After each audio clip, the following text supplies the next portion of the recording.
For those with good taste.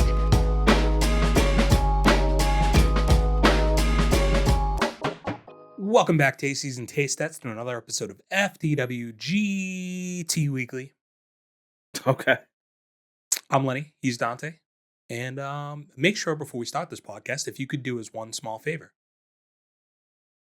Small for your part, but, it's big for us. It is huge for us. Like, comment, share, and subscribe on the video. Thank you so much. This week, we are going to be ripping some quick little news, facts, factoids. Are they actually facts, or are you just reading headlines and still making assumptions? Those. And then we're going to rip the taste test. We got some movies to talk about. Maybe TV. I don't know what you've been watching. Probably nothing good. No. So let's just jump right into it, shall we, Dante? Let's get it. So first and foremost, we did a review of the movie Borderlands. You remember this? Yes. Remember how we hated the movie and it was really bad? They worked really hard on it, though. It's a good point. A for effort. That's what we say around here. We give you a gold star for effort. Participation trophies. Yes. This is America. So Borderlands has officially ended its theatrical run at $31 million total, Dante. Damn. Didn't this cost like $100 to make? $115 million, as a matter of fact. Fuck. Just a small loss. Small? Yeah, but they worked hard. Should have worked harder. Yeah. Or not as hard, so the budget wouldn't be so high. True. Yeah. Should have taken a couple days off, saved them some pay. Yeah. So that movie did really badly. It didn't perform at all. Fair to say. Fair. Very fair to say. Well, unfair for them, but yeah. Yeah, and fair. Well earned. It wasn't a good movie. They did work hard. I did want to talk about, though, some upcoming releases and their expected income, revenue share. Yeah. Yes. So you remember with the movie Megalopolis, we watched the trailer a few weeks ago. There was a bunch of drama around the fact that they fabricated headlines that weren't real, that were insinuating that people hated Francis Ford Coppola's previous work. Yeah. You recall this? So not all publicity is good publicity, apparently, because it is currently set to have the worst pre-sales for any movie that he's ever seen. A box office pundit said this. They're not naming names, though. Maybe if I read the article. Only 0.8% of its 30K seats have been booked so far. Shit. 0.8%. I'm not doing the math, but that's not a lot. No. And then this is a movie that I feel like I'm unfortunately going to see, but I have zero interest. It's just like a suffer through it movie. Damn. It's part of the game, dude. Yeah. I've honestly been thinking of what else I'm going to have to put myself through, but yeah. We got a lot in front of us. We still got months, dude. Yeah, there's also options out there right now that I've been avoiding. Yeah. Nothing really comes to mind. The Critic. Sure, yeah. Don't want to see that. Yeah. There's one I do want to see that is just not convenient at all currently. But it's a Kevin Smith movie. But it's not playing in most theaters. Downsides. Require a little bit of a drive. Yeah. But you know what movie that is tracking to do very well domestically, or I would assume this is very well domestically for what I would perceive this movie to generally do? The new Transformers movie, Transformers 1, I think is the name of it, the animated one. Tracking to do 30 million plus domestically opening week. Okay. It's pretty solid. I honestly thought it'd be projected a little higher. Did you? Okay. I was going to ask this question. I just feel like animated movies tend to do pretty well, right? Yeah. And then this is also Transformers, which on its own tends to bring in money. Yeah, I don't know if people are going to lump this in. I know it's kind of removed from it, but it's like a prequel, like origin story. So I thought that would drum up some interest for people. I'm interested in it. I'm trying to look up really quickly the box office prediction for Megalopolis. What a terrible name, by the way.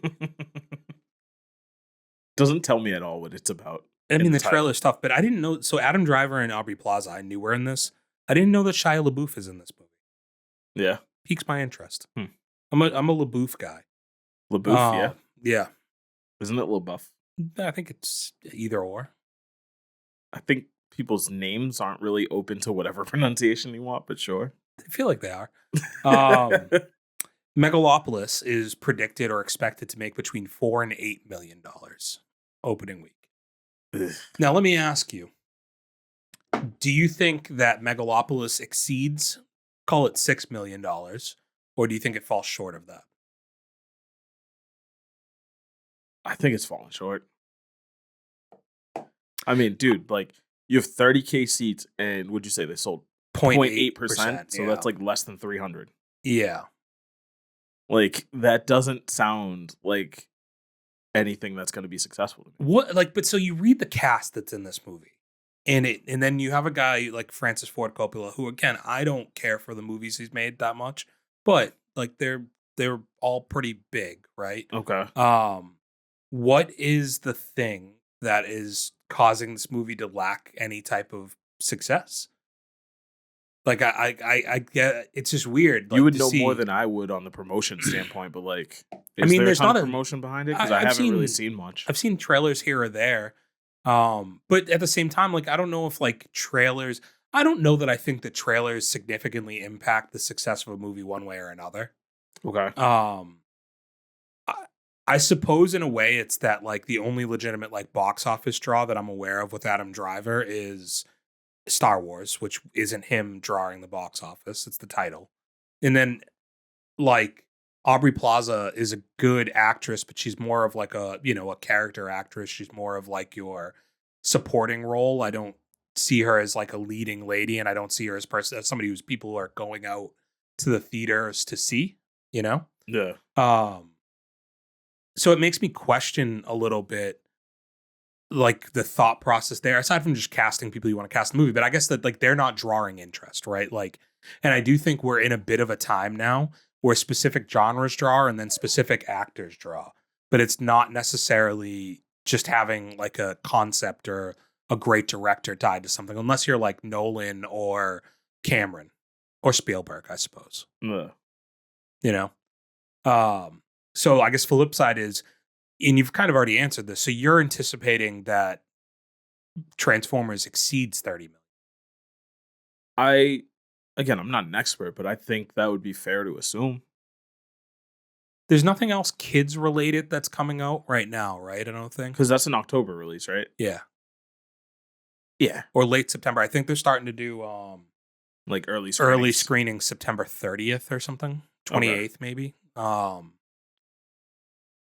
Yeah, I think you're probably, I feel like 30 is probably pretty accurate. I don't know if I anticipated exceeding that, just because I don't know. You're done with summer break. I'm not saying it's going to like blow 30 out of the water, but I think it's going to surpass 30. Yeah, I don't know. I just don't know. I wouldn't be surprised if it was closer to 40, maybe like 37, 38 kind of thing. I don't know if there's like this level of hype around that movie. Like I could see adults being more hyped for it than kids, yeah. Just like nostalgia adults that like watched the animated show, had the toys growing up. Adults have kids.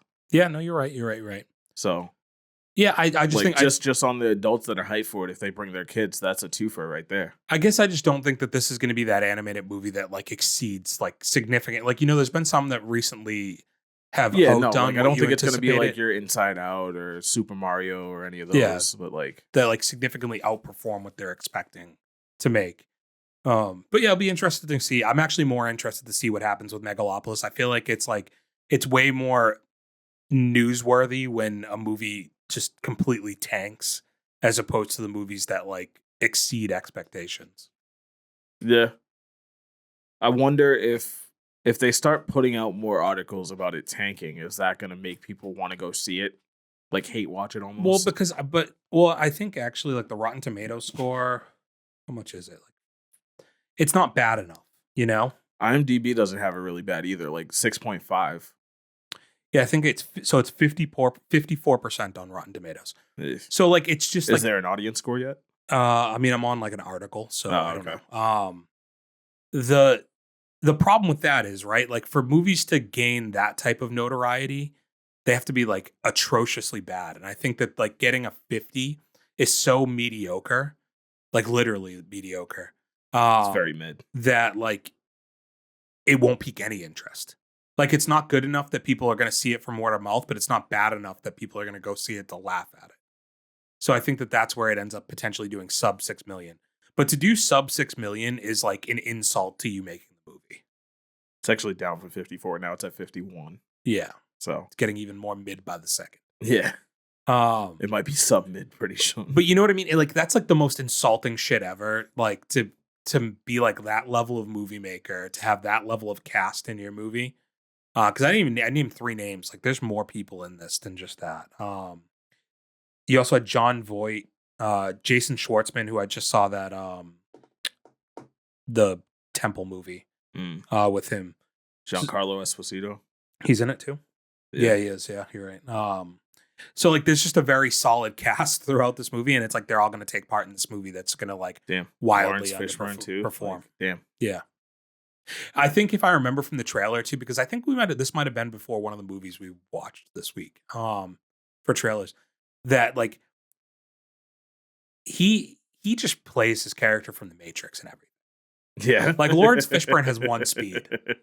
He's And just Morpheus forever. He just like talks that way. Yeah. In every like his dialogue in the space movie we just saw, right? Like is the same dialogue, like the way he says his lines, it just always feels like he's in character as Morpheus. Yeah, it's just like a very like mighty tone of voice. Yeah. Yeah. And it works. Like he can give like an empowered speech and it like works, and he can turn a phrase very well, but it just always sounds the same to me. There's not like a versatility to it. How much of that do you think is like directors know him as Morpheus and are like, come and do that in our movie? Yeah, I think like he's cast for like the specific kind of role at this point. But I also think it's just like him.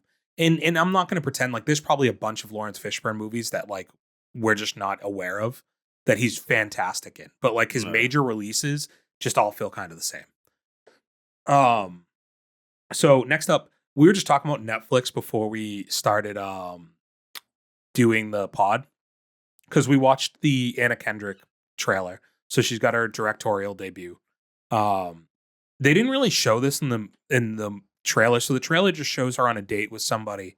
Yeah. She's not clicking with him, thinks he's weird, gives him a fake number, and he's like, hey, can you just repeat the number? Because he knows that she gave him a fake number. And then you see him follow her through a parking lot.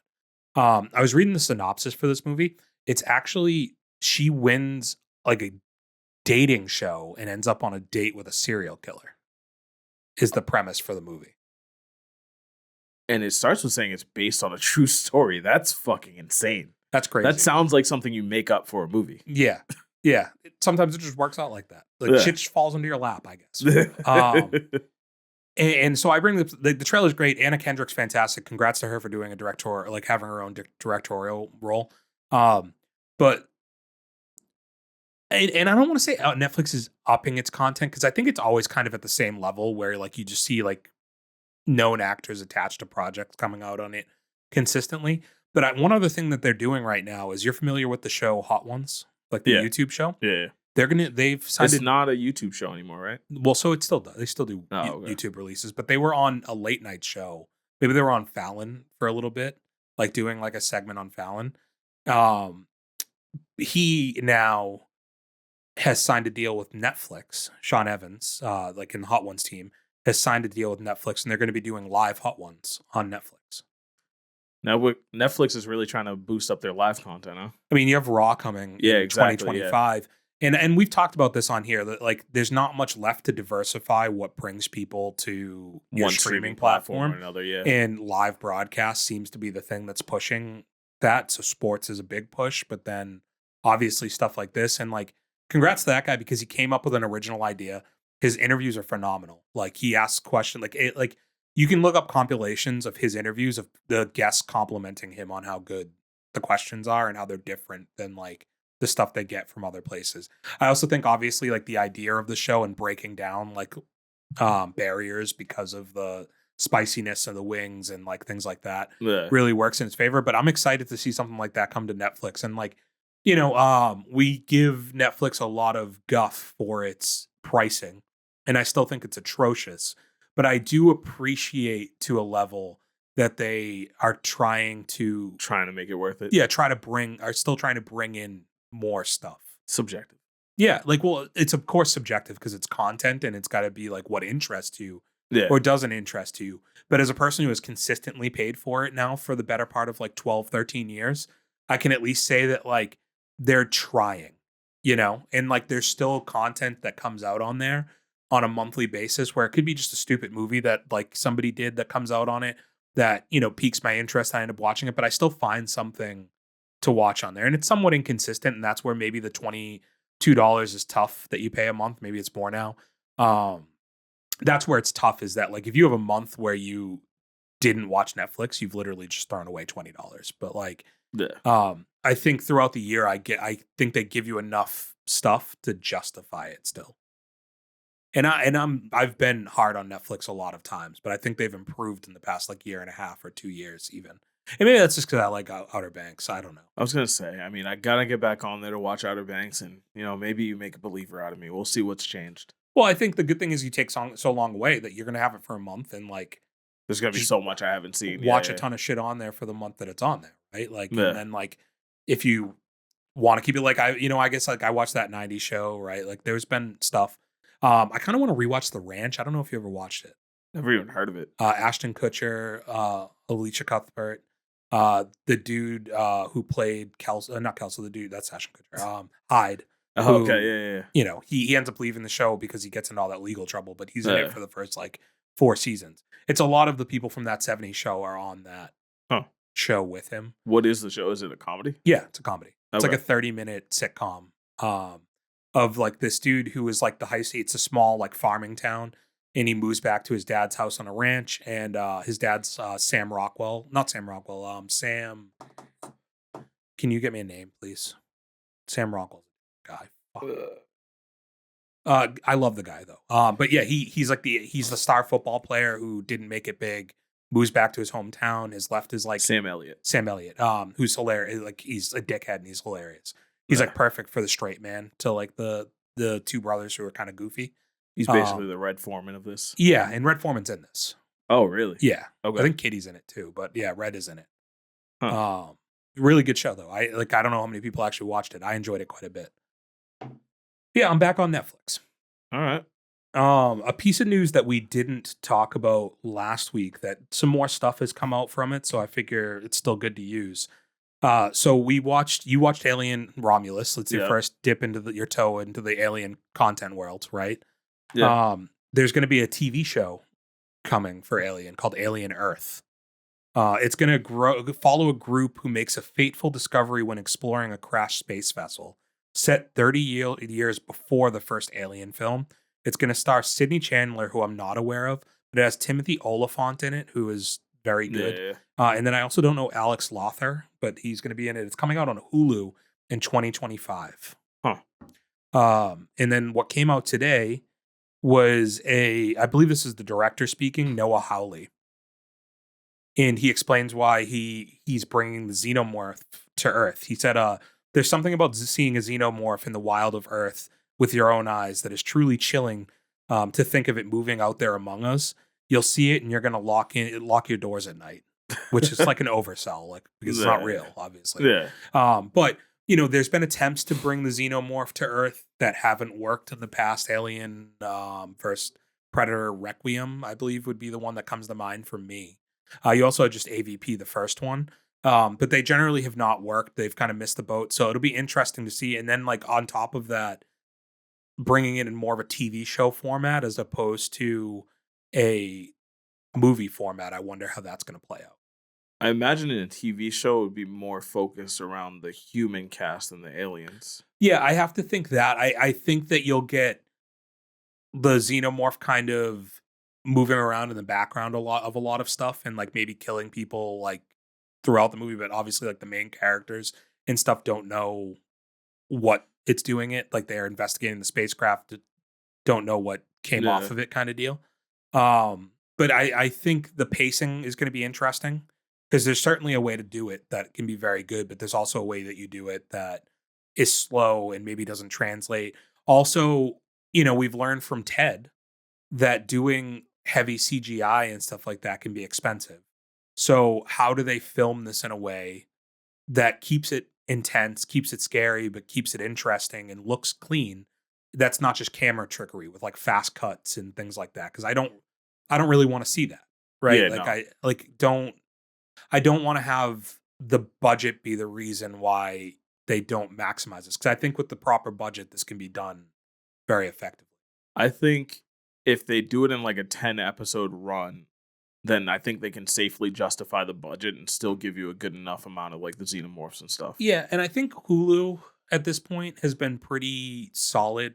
Like I think Hulu does a good job of most of the content that comes out directly, and I think I'm more talking movies than I am TV. But I think they do a pretty solid job with their direct to Hulu content that they put out. Yeah. Overall, I've been pretty consistently satisfied. I think in general, I don't know how you feel about this, but I think there's not like a streaming platform that's out that has just like bad stuff. Like What I do you would mean by that? Like, oh, well, all of them, yeah, of course they have their draws and stuff. like but, whether it be Amazon Prime, which nobody watches, you but know, they got a lot of good stuff on there. yeah, right. Like Hulu is really solid. Like I said earlier, like I think Netflix. And I has don't done think a you good could say job. nobody watches Amazon Prime because, like, I think people still get hyped for the boys and shit. Yeah, yeah. But like we did like the earlier this year, we did the Yeah, most streamed. I'm pretty sure they were the least streamed, right? Were they? I don't remember. And I always make this joke, like at work and stuff, like people pay $100 and something a year for 2-day shipping from Amazon. They don't even use the fucking streaming platform that they get with it. You know, like the irony of that is very funny.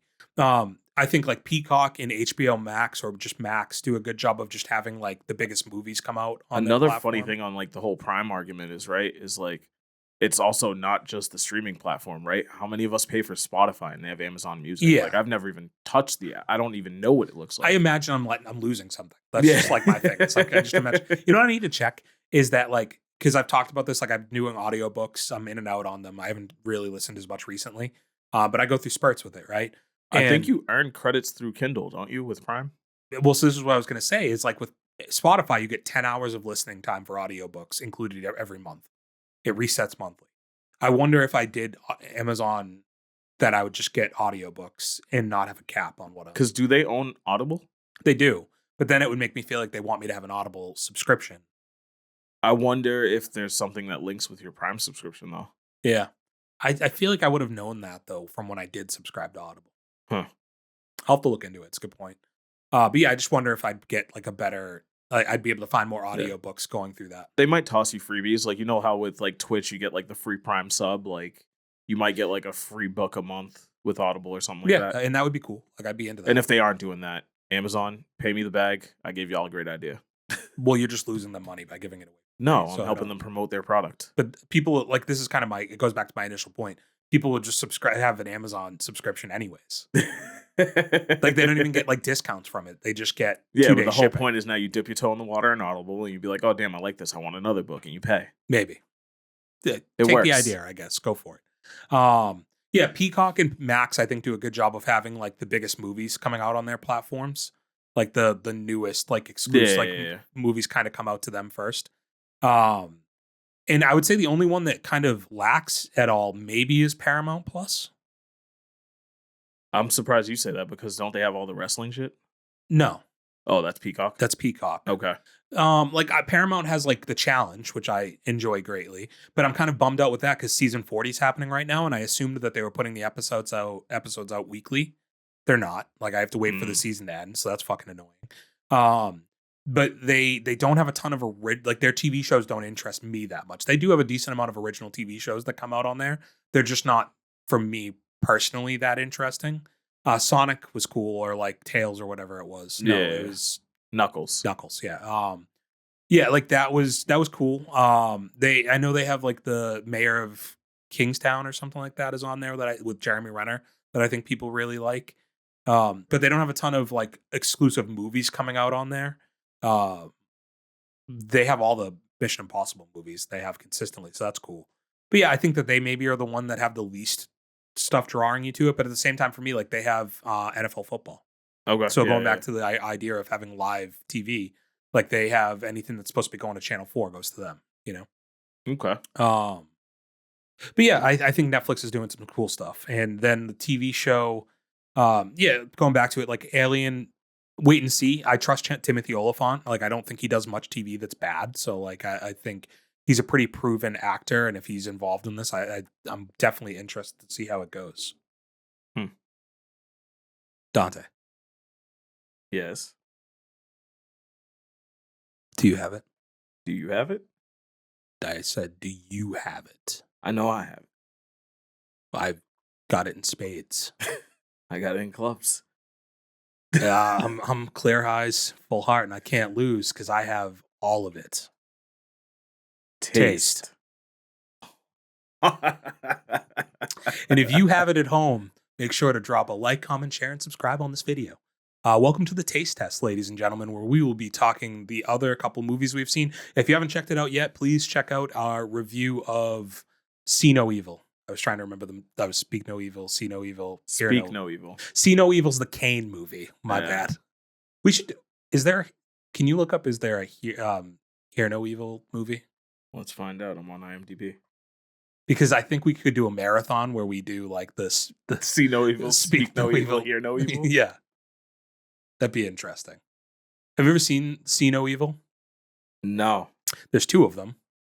They're both WWE film productions. They're pretty brutal, but they're not very good. There's a few Hear No Evil movies. All right. So there's See No Evil, Hear No Evil. 89 film with Richard Pryor and Gene Wilder. Okay. Interesting, right? Yeah. There's 93 Hear No Evil, a 2014 Hear No Evil. Neither actors I recognize. Wonder if it's a remake.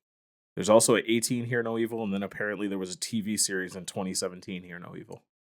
So we're gonna have to do like a week where we ain't hearing evil. We just do the or whole we're hearing thing. all the evil. Yeah, we're gonna do a See No Evil. We'll do a Hear No Evil, and we've already spoke No Evil. So we'll do that. But yeah, if you haven't checked it out, please check out that. Please, and also drop a like, comment, share, and subscribe on that video. Please. It's small for you, but it's huge for us. Oh, ladies. So we saw two other movies in the movie theater. Which one do you want to start with? Let's go with the big one. All right. You care to tell me which one the big one was? We're gonna start with The Killer's Game. Okay, The Killer's Game. So Dave Bautista's The Killer's Game, a movie that I went in with very low expectations to personally. The trailer didn't do a ton for me. It just looked like his weakest movie I've seen him do recently. With that being said, I thoroughly enjoyed it. I thought it was a lot of fun. I went into this knowing it wasn't going to be an extravagant movie, but I didn't know where I'd come out in the sense of enjoyment. I thought the action ended up being very solid.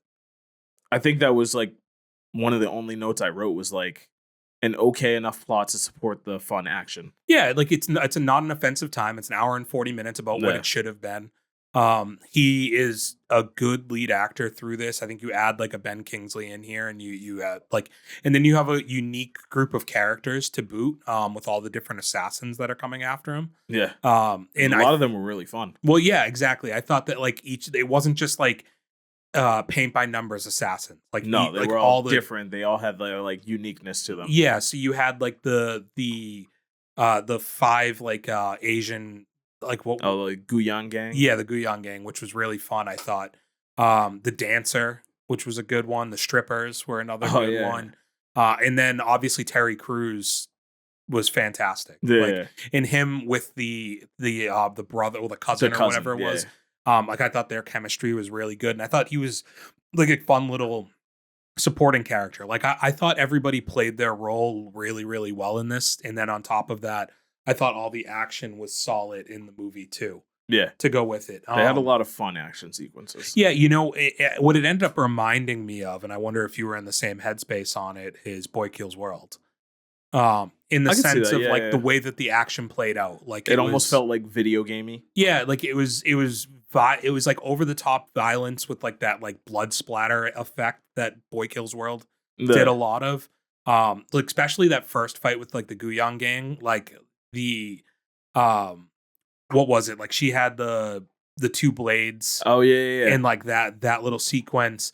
All of them had their own little unique weapons. Even him fucking picking up the dude and just swinging him. Yeah, swinging him into the wall. The other dude gets thrown through the wall. The chick gets her throat cut very quickly. And then the guy getting the fucking the head dude getting the thing put like split through his eye. And then he helps him light the cigarette. Light the cigarette. Yeah, like I thought like that was like a little fun thing. Like I thought all of them. Oh, we didn't even talk about the biker boys. Though that I think was, as far as like the action sequences, one of the more fun ones for me, and I wish it was longer. Yeah, and you know what? Like in the trailer, it was one of the ones where it just shows him kicking the bike, and I was like, it was just like, all right, cool. He clotheslines a couple guys off of bikes, whatever. Yeah, no, there's more to it, and like the way they use the bikes to fight, like I thought was really, really fun. Yeah, they did it. Like they made it work. Yeah, for what they were doing. I honestly thought that fight was a little too short, though. I would like to see a little more of it. Yeah, like if they had more creative shit to do, you know. Yeah, but like I think they did enough. Fair, like maybe if they make it longer, it dries out, kind of thing. Yeah, well, it's just like they're fucking fighting with bikes. Like, at what point do you run out of shit? Like, bro, get an uppercut with a fucking dirt bike. That's sick. Yeah, like the only thing with this movie is like Batista like no sells so much of like the shit that's like happening to him. Like he's getting beat up by bikes and like it's just barely. Oh no, he's Superman. Him. Yeah, it's the Vin Diesel effect. But like, yeah, I like him getting hit onto the thing, and then it's like from the top rope, the dude tries like just dropping a bike onto him, which is very funny. Yeah, like, I thought that all worked really well. There was also a WWE wrestler in this, Drew McIntyre. He's one of the Scottish dudes. Okay. With the subtitles when they're speaking pretty clear English, like the whole time. I love that. Yeah. But yeah, he was the bigger one. Like I thought that they were I thought that like I guess it's just like not to beat a dead horse here, but I just thought all of the different groups were all a lot of fun. I thought his girlfriend was really solid in it too. And yeah, I think I was just pleasantly surprised by this movie, and I came away being like, this is where it's good to go in with like little expectations on a movie. You said you're pre-rating this. Was this one of the movies that you pre-rated before you went in? Yeah. What was your pre-rating? 2.5. Okay. So you came out ahead of that, I assume. As much as I wanted to give it 3, I don't think it deserved 3. So like, okay, fair enough. Do you think I've seen like a meme or two, like kind of hoping that it makes enough to make a sequel and we get like a Terry Crews and Dave Bautista team up? That'd be sick. Yeah, like I think that both characters, like Terry Crews is a guy that you just don't expect to be like that good in a movie. Yeah. And he again, like I said it with the Speak No Evil review, like charisma, right? Like he's not in the movie like a ton.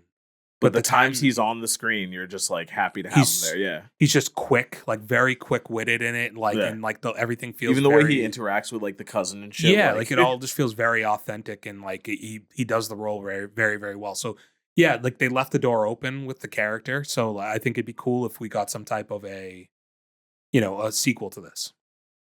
Yeah. So I actually did give it 3 stars. You did? Yeah. You know what? I toyed with the idea of giving it 3 stars and basically fell into like a beekeeper situation where I was like, am I overranking this? See, I just think it's better than Boy Kills World. So I put it right above that. Fair. I don't hate that. So I have it at 20 on my list, actually. Damn. Yeah. Let me see where I put it. No moment. I definitely came out pretty high on this one. And it goes back to like just, there's certain genres of movies that we gravitate towards and that we enjoy. And like this is like that mindless action comedy that I definitely like a lot. So I mean, this was another thing I told you before we recorded where I was like, I struggled with ranking these, and I think I'm probably going to end up shifting some things around. But yeah, I think, like I said, I compared it to Boy Meets World. Boy Kills World, sorry. Different things. Topanga. Yeah. Imagine if we flip-flop plots. Topanga's the love interest in this? No, it's just like Corey is just massacring people. I think I would like that. Yeah. Where did I put this? Fuck. You have a huge ass screen to read it on. I know, and I still can't find it. I think I scrolled past it is the problem. Oh, there it is. It's 2.5 stars at 39, which I do want to move it up. Well, we got time, dude. There's still a ton of movies to come. Yeah. This entire list is probably going to get a reflow in the near future. I've been moving around stuff a lot. I have here and there, but I think I need to actually like sit down and look at the list in its entirety and move some things around because I think there's things in areas they shouldn't be in. They're just things that haven't aged as well for me, like as Yeah. I've seen other stuff this year. Because I think a problem is like, we do these rankings right after we watch the movie, and you almost have like that prisoner of the moment feeling where it's like, am I ranking these things too high? And I think now I'm realizing the answer is yes. I think that's where the plus side though is we add so much to these lists that it makes me consistently like re-review and be like, hey, it was easier to drop shit in like the first like 15 to 20 movies we did, but now we're like almost at 70 and it's just like, what the fuck? Yeah, there's just a lot to go through. Yeah, there's a lot to base things off of. Which so leads me to the other movie we saw, which is probably one of the harder ones I've had to like put my finger on how I truly felt about the movie. I didn't really know how I felt about it until the end. Yeah. Also, like you and I did a very similar thing where we marathon the movies. I did all 3 yesterday. Mm-hmm. Killer's Game. I was the absolute only person in that theater. Yeah. Speak No Evil. It was me and like 3 other people. And then in this movie, it was almost a full theater. Really? There's only 2 people in my... On a Monday night. There was only 2 people in my showing. What showing did you go to?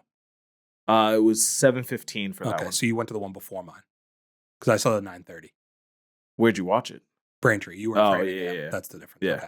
Yeah, there was only one other person, and weirdly, they, during the trailers, turned around, and I assume they were looking to see if anybody else was in the theater with them, and we just made eye contact, and the guy waved to me.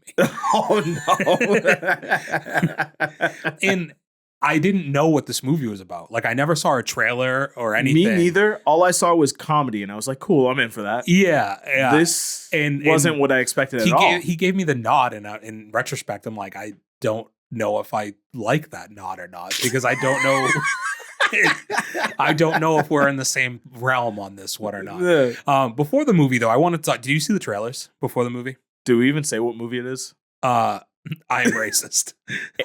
Are you? The movie is Am I Racist? I don't know. This movie told me I was. So you're an oversmiler. Yeah, all the time. And you put me in a supermarket, I inherently am gravitating towards the black person in there.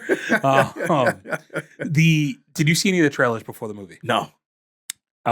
There is a Donald Trump trailer before this movie. And so there's a movie coming out with Sebastian Stan that's called like what was his TV show called? The reality show that he did.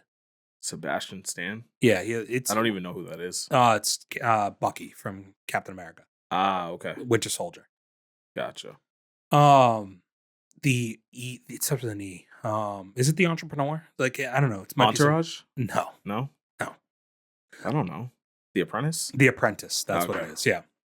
That was Trump's TV show. Yeah, back in the day. Gotcha. But the movie's coming out. So I knew that movie's happening.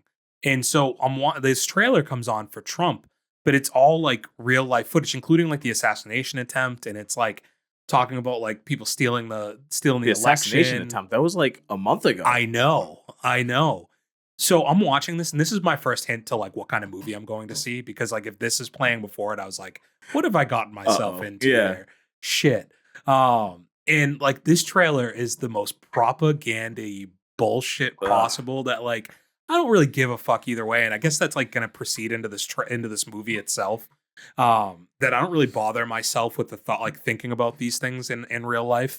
But like I'm watching it and it's just like so much like they don't want him to be president. Like he shook the system, and like I'm like, what the fuck am I doing here? Is this a campaign move? Yeah. It's literally that's what it was, dude. And like, and this goes to my point of like, this is probably right around the time the guy turned around and waved to me, and I'm like, fuck. You might be getting the wrong idea. You might be getting the wrong idea here, buddy. Turned around and was like, yes, we are. Yeah. He was like air high fiving me. Yeah, 45, right? So this movie, like I told you, I basically lined it up to watch 3 movies in a row at the theater yesterday. Yeah. And because I went to the wrong theater, my timing was a little off, so I missed like the first 10 minutes. So that's why you didn't see the trailer. Yeah, okay. So that, and then also like not knowing anything about this movie going into it, not knowing what to expect. I thought it was a comedy. I thought I'd walk into a scene, and I walk in and I was like, am I watching a fucking documentary? Mockumentary. I get that now, right? But like for like the first like I want to say like 5-10 minutes I was sitting there, I was like, I might have to leave. I got news I for don't you. like documentaries, but I considered leaving while I knew what was going on. So, but I mean, that's also just like the movie's awkward intentionally. Yes. So, like, what was going on when you walked in? When I walked in, they had just like wrapped up an interview, which I didn't catch much of, so I don't even know what to tell you it was about. And then it went to when he was in the bookstore trying to buy all the like racism research books. So the very beginning of the movie starts with him going on a date, on a like a morning talk show. They end the movie with a scene from it too. But it's him going on like a morning talk show, and it's a white host and an Asian host, and he's got like the whole getup on, and he's talking about being like whatever that little card he carries. DEI around. certified. Yeah. Yeah. And he's just like, do you want me to walk you through my morning routine? And he's just like, okay, like let's stand up. And he's like, well, maybe not you. And he says it to the Asian girl. And he's like, so then he's like, I like to thank every the people whose land this actually belongs to. And then he like they raise their arms, and he's like, and he starts apologizing for being white. And it's just like the white co-host and the Asian woman just like awkwardly is just like starts to raise her hands too. And so like at that point I was kind of like, okay, this is kind of cringe, but like again, I like awkward, uncomfortable humor. Throughout the whole thing, I felt like it kind of fit with like The Office, Curb Your Enthusiasm, like kind of like that level of humor where it's like it toes reality and show. You know what I mean? Like that kind of feel. But because it's very clearly inspired by like Sacha Baron Cohen to a point, and like I almost wish it leaned heavier into, like that level of like outrageous humor to a point, like because. But it's also a sensitive subject where I don't know they can get that outrageous with it. But I think the problem I have with this movie by the end of it, and we can talk about specific parts of it, but like I think the issue I end up having with this movie is I think it's essentially everything it's trying to like make fun of. Because it's like it's making fun of the idea that like race is only a problem because we're told that it's a problem. Or like, like that's essentially the message throughout this movie. But in turn, like I feel like this movie is just another propaganda machine to tell me that race isn't a problem. And it's like the reality is it's somewhere in the middle. It's more of a gray area to a point. Yeah. That like it's like, hey, we need to be cognizant of the fact that there's a history in this country, and also that you should just be kind to people.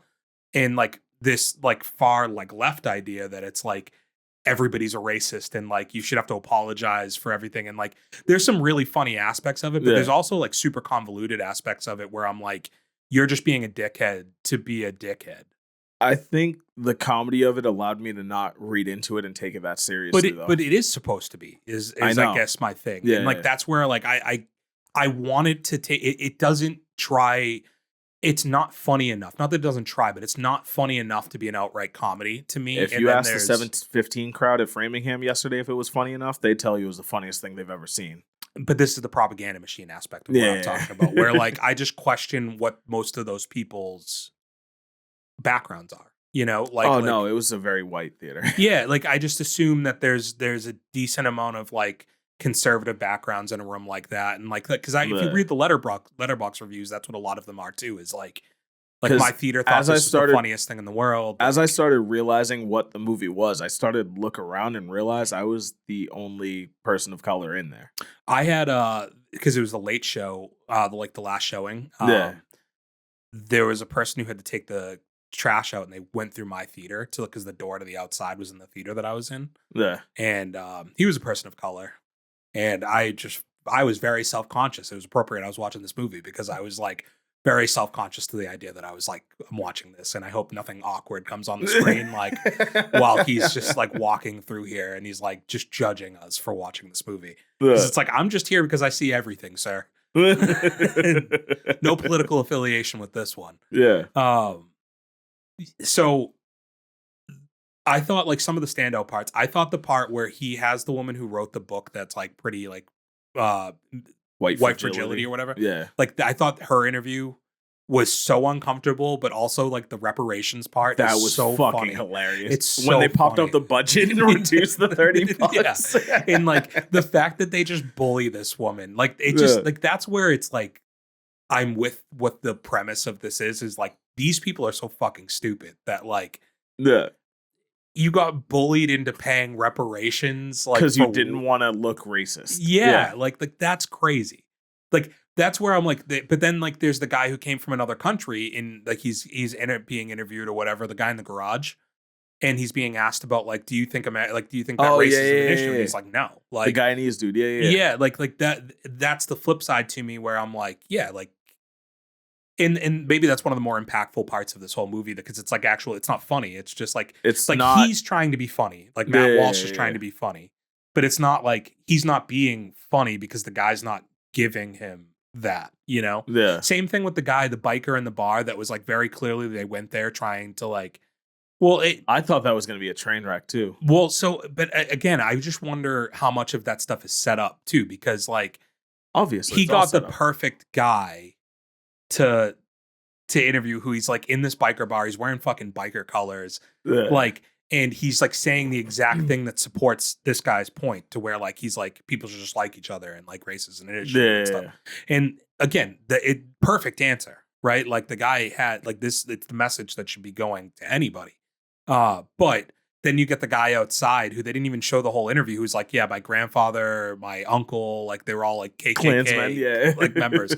And you're like, so what do you think this guy's fucking true feelings are versus what he's telling you with a camera in his face? I don't know. Like, did you think those were real people? Well, so here's the thing. Like, I thought the whole thing was staged. No, because like those are real books. Like those are real people. Like I get that they're real books and those are real people. You were there for the therapy. A lot of it is like scripted, is what I mean. You were there for the therapy thing, right? I don't remember. So was he already in costume when you were watching? No. Okay, so like the scene, then you were there for the therapy when he's in therapy and they realize who he is and in the group circle, yeah, they kick him out for it. Like, no, I mean like this is supposed to be like Borat and all these things where like it's staged in the sense that like there's cameras and everything there, but he's supposed to be interacting with real people. Huh. Like those are all supposed to be, you're supposed to be interpreting it at least as though a lot of these are real people. Gotcha. And in some ways I think it works. Like I thought like the George Washington monument was yeah. funny because it is just like the amount of white people that were just signing some shit like like, yeah, whatever. Yeah, like we're going to make this 30% bigger, we're going to paint it black and we're going to call it the George Floyd monument. And like he stops traffic and gets somebody to sign it in a car like and I love the one white dude with like the veterans hat on who's just like no. No, I'm not doing that. Yeah. That's fucking crazy. And you just want to rewrite history? No, I'm not doing that. So like, yeah, I don't know. Like, I didn't really like this that much. There was definitely scenes that I thought were funny because of like the 9-step program scene is hilarious. So fucking uncomfortable that it's crazy. Hilarious. Like, and that's where it's like, it's staged, but like that wasn't scripted. Like those were real people that were just slowly getting burnt out by the like. What the fuck am I doing here? I don't think it's scripted in the sense that like they gave everybody lines. I think it's all improv, but I think they're all kind of let in on the bit. Obviously, I don't know. I could see very much that he just went to Craigslist with that idea. People showed up for that shit. Like these are like that is a real thing that like the like people are. It's woke, I suppose, right? Like I need to find out like anti-racism stuff. I don't know, like just don't be fucking racist. You don't need to go to class. But like, do you remember the joke that the uncle told? Something about a Mexican. Because I wrote it down. Because go ahead. It's a bad joke. It's funny. It's funny because it was awkward in the movie. Yeah. What's the difference between a Mexican and a picnic table? A picnic table can support a family of 5. It's like that's the fucking worst joke ever. And then the worst part about the joke is Mexicans typically have big families they support. Yeah. So it's also very wrong. And they work hard. Yeah. They like but the guy who's playing his uncle is just like not moving, like basically dead in this wheelchair. And the girl in the front row is just like, yeah, I have one thing to say. Oh, yeah. Fuck you. And then everybody joins in. Yeah. I also love where it's like the one person comments and goes, "Yeah, you know, my a lot of my family is like super racist, and I just completely disconnected from them." He was like, "Yeah, that's really good. All right, thanks, Uncle. I'll see you this weekend." And then he's just like, so the last step is reparations. And we need to whip our like. Well, actually, there's two. That part's very funny, but before that, when he brings up his black friend. Oh. And he's just like, you're not making eye contact with him. He's like, well, I think it's weird if I was just to stare at him when he's not looking at me. Yeah. And he's just like, he goes over and picks up his placement on like the not racist scale. Moves it up to like a 7. Yeah. But yeah, the very like when he's going around handing whips out to everybody for them to whip themselves. And you get like 2 or 3 more people that just walk out. Yeah, well, you just like the fact that those people like took them to begin with is just insane. And then that gets these people and they're like, dude, I tried, but like I can't fucking do this anymore. This is crazy. So like there's definitely parts of this. The problem is like it's an hour and 40 minutes. So like there's funny parts of this, and like but it's not like, I'm sure there's people like in your theater that were like bursting out laughing at it, and maybe if I'm in more of that environment, I'd feel more like into just like a bit like I chuckled. No, because there were even some points where like they're bursting out laughing, and I was like, I don't even know if that was just funny or awkward. Like, yeah, there were definitely a lot of like laugh out loud moments, I think, but the theater I was in was laughing at a lot of the in between shit that wasn't even necessarily that funny. Yeah, like they were laughing at the little girl who got snubbed by the 2 little girls that got snubbed by the person, the mascot. I do remember that. I don't remember if they laughed though. Yeah, they probably did. They probably did. Yeah, there was a lot of laughter. Or like they laughed at the BLM chick who like she was the one who I was like, you're probably making his case for him right now, like with her. Well, like, that's also where I was like, this feels really fake. Like first it says she has a PhD, and it was like she can barely formulate a sentence. No, right now. Yeah, she was just dumb as shit. And like, like your shadow self and your actual self need to merge as one. And he's like, but I should keep the racism separate, shouldn't I? Like, I want to get rid of the racism. She's like, no, but you need to embrace it. And he's like, so you want my racist self to combine with my not racist self? Like, yeah, like I said, I think he was going for something, and I guess he has another movie that's just called I Am Woman. That's along the same lines, and that's why the people at the therapy session knew who he was, because he's done this before and had a movie like this. Okay. So that's why people knew who he was and identified him, and he had to put the outfit on or whatever. But with that being said, like I just didn't necessarily agree with the overall message itself, and it wasn't funny enough for me to give it like a strong rating, and I just left it being like, I don't want this anywhere near the middle or top of my list, because I just don't think it's like that kind of movie. So I ended up giving it 1.5 stars. Damn. Yeah. And I have it in at 63. So it's almost bottom of the list. I gotta ask, am I racist? I gave it 2.5 stars. For the simple fact, this is sold to me as a comedy. It had multiple moments where it made me laugh out loud, so I think it executed on that. Whether or not you agree with the message, I think as a comedy it hits. Yeah, I just think that like, but it is both. Yeah. Like it's to me in a way it's propaganda masked behind comedy. Okay. Yeah. You know, like, and I just didn't love what it was trying to sell to me, I guess. Yeah. I mean, you're not racist. I don't think you're racist. Well, we're all racist. If I've learned definitely racist. If I've learned anything, we're all racist. Yeah. I think it's a divisive movie. Have you looked at the Letterboxd reviews? I have not. The Letterboxd reviews are super interesting.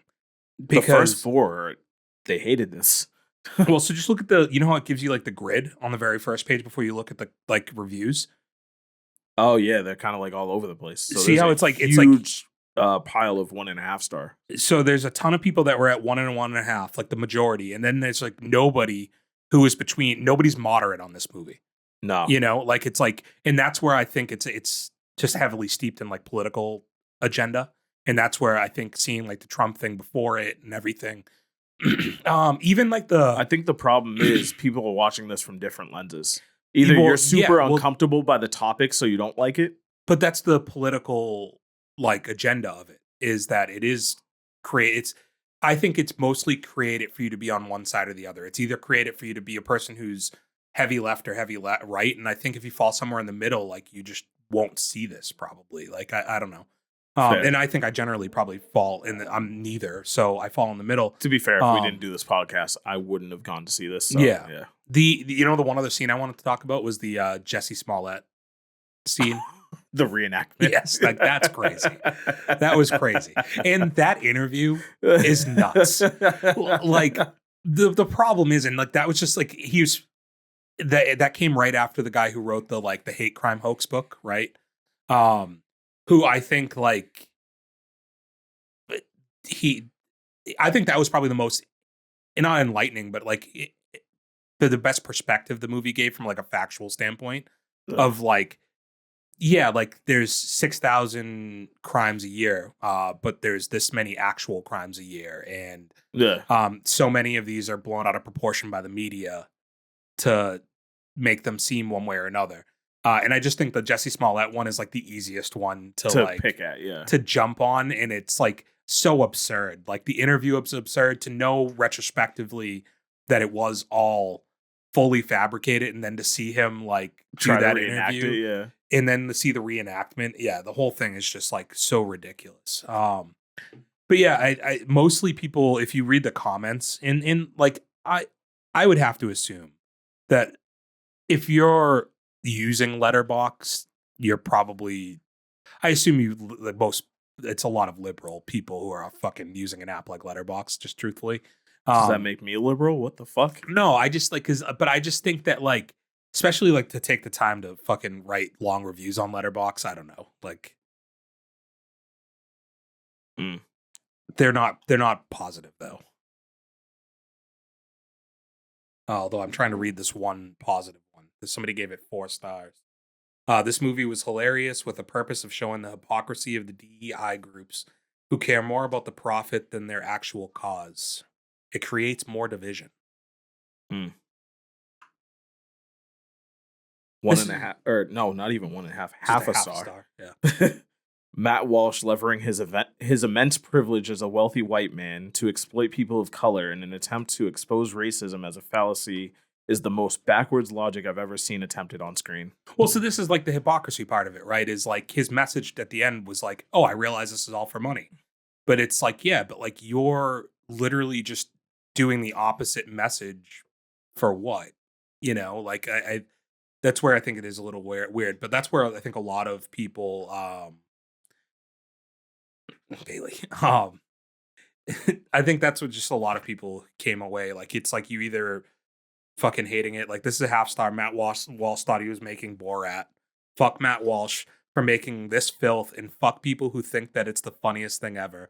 My audience laughed at every attempt at comedy, which was just Matt Walsh faking his identity, saying that he had a DEI certification card a dozen times, rudely cutting people off, and being an asshole. It got old quick. Which, yeah, like that is like the interview style that he had. That's where I think that like he cuts people off before they can actually like make their point, and tries to steer it in a direction that like dictates his narrative. There's also a half-star review that just says, "Yes, I am." Like, what the fuck? All right, dude. Good to know. Yeah, I think this is going to be a divisive one. It's not one I'm going to tell you to go to the theaters to see. It's not much of like a theater experience unless you're a person who is really into this message. And like, I think that seeing it in a full theater, you might have a different experience for it because you have people to laugh with. But I don't know if that's a good thing or not. So. No. And we know you're racist. You just did the Sound of Freedom guys last week. I did that because I'm on a podcast, and I have to go watch all these movies. Funny enough, I didn't we have do a competition. That. So, like, funny enough, I didn't do that, and I'm on the same podcast. I'm trying to get ahead of you, so I had to watch more movies. Yeah, I had to watch a movie you weren't going to watch. Here's the thing, Dante. If we get to the end of the year and you're one movie ahead of me, I'm gonna feel okay. Oh, fuck. All right, I gotta increase my buffer. because like That means I have to go watch some of these movies I didn't want to watch. it's just, you know what I mean? Like, it's like, that's going to be the message that you've given the people. Like, Yeah, no. You know what? Now I'm going to be too ahead because I'm going to go leave here and go watch Reagan next. yeah. Well, good cherry on top. Another one you can have over me. Yeah. Yeah. Reagan. Okay. So I had at least one other thing to talk about for taste test. Do you have any other ones? No. No. Okay.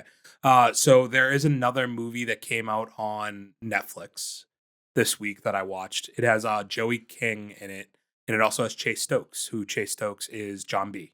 Okay. It's called The Uglies. Mm.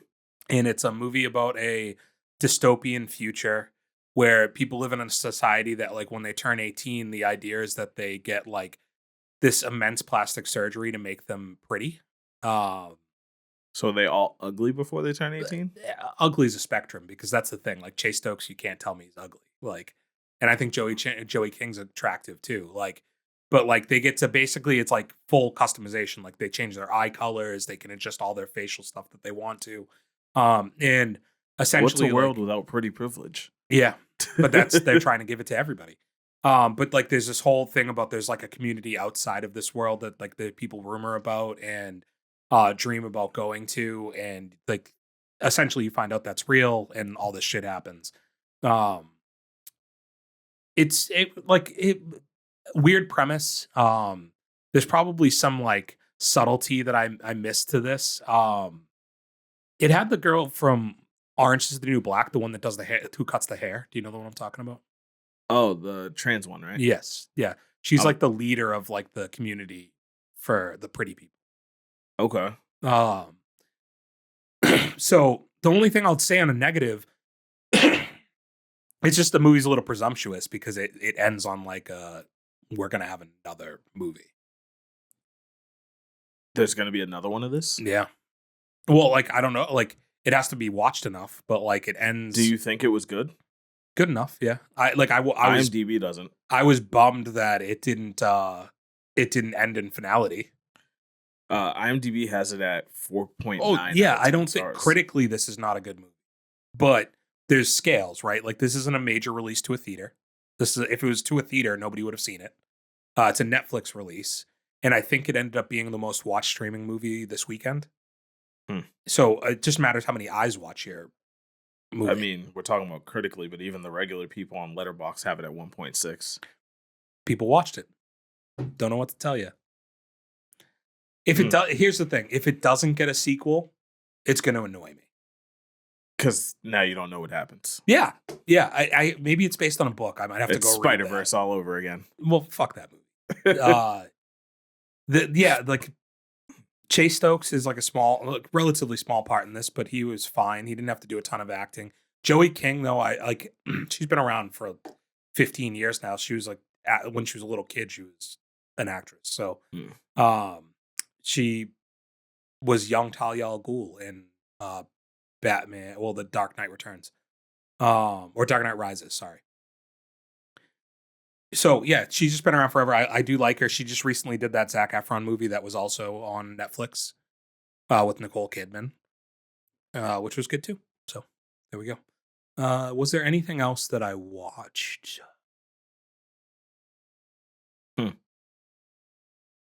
I don't think so. Like I did, like I rewatched Outer Banks. I talked about that 90s show that I finished that, right? Yeah. It's fine. The Ranch. Yeah, but I haven't been watching that. I kind of want to watch it again. Okay. Just an easy one to throw on and rewatch, and I enjoyed it. Yeah, I don't think there's anything else. This week, I don't think we have anything super exciting coming out for movies this week. No. Like I'm gonna see My Old Ass, I'm pretty sure. You're gonna make the venture wherever you gotta go. I want to see it. Yeah, that's one that's on my list of actually wanting to see. But I don't really think there's anything else like super interesting. I think we got until October before anything else too good comes out. Is it that long? I think so.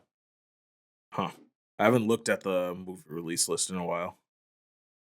So actually, Transformers is this week. Is it? Yeah, the 20th. And then you have that Halle Berry movie this week too. Never Let Go. Okay. So Transformers is this week, and then our next big release is until beginning of October with Joker. Yeah, I mean, you know they're desperate because like Blue Beetle is going to be showing in the theater on the 20th. Oh, what? Yeah. And then next week they have Pacific Rim. Jesus Christ. I mean, respect to them trying to keep the theater alive by running back movies, but I don't know if they're running back the right ones. Yeah, October you have Mean Girls, 20th anniversary. Like the original one? Yeah. Okay. You have Nightmare Before Christmas on the 11th. What date are they showing Mean Girls? Is it a Wednesday? It's October 3rd. I don't know. It's got to be a Wednesday. And then October 18th, you get Hocus Pocus. But it says Hocus Pocus 2024. Is that new Hocus Pocus? There's a newer one? I know they were making one. Hmm. Wasn't there one that came out on Netflix not too long ago? Hocus Pocus 2? Yeah, that was like last year or 2 years ago. By the way, Mean Girls October 3rd. That's a Thursday. They missed. It's got to be a Wednesday. Why? On Wednesdays, we wear pink. All right, dude. You weren't a fan of Mean Girls. Okay. I'm Not sorry, the I whole realize. You were, clearly.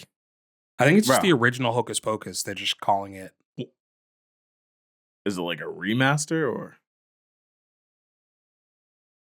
I'm so confused, actually. Because I think it is an actual third movie. IMDb. I was Googling it. Oh, I see that. Yeah. Hocus Pocus 2024. Oh, no. That's Hocus Focus. No, I'm definitely right that it's Hocus Pocus on the AMC app and also the article I just read. Okay. Yeah. Huh. Hocus Pocus 3 is in development. So this must just be they're replaying the original one from 93. I see. Well, nothing too exciting this week, unfortunately. But we'll probably come back with Transformers next week, and hopefully Dave will be back with us. Ideally, he's resting in peace currently at home. That bit only gets old if he dies. Or maybe. Or it just got better. Let us know if we should be watching anything out there, ladies and gentlemen. We would appreciate that. I don't think we've missed anything. I'm probably going to go and be like, oh shit, I watched this week. But anything else, Tante? You good? I'm good. One more time, guys, if you could drop a like, comment, share, and subscribe on the podcast this week, we'd greatly appreciate that. But until next week, actually, will I still be able to say Fale Adieu after the Joker comes out, or is that like bit gotta die for me? I think it depends on how you come out of that movie feeling. Do you want to keep it alive? I'm gonna be miserable. Yeah. Till next week, we bid you Fale Adieu. Deuces. Bang, bang.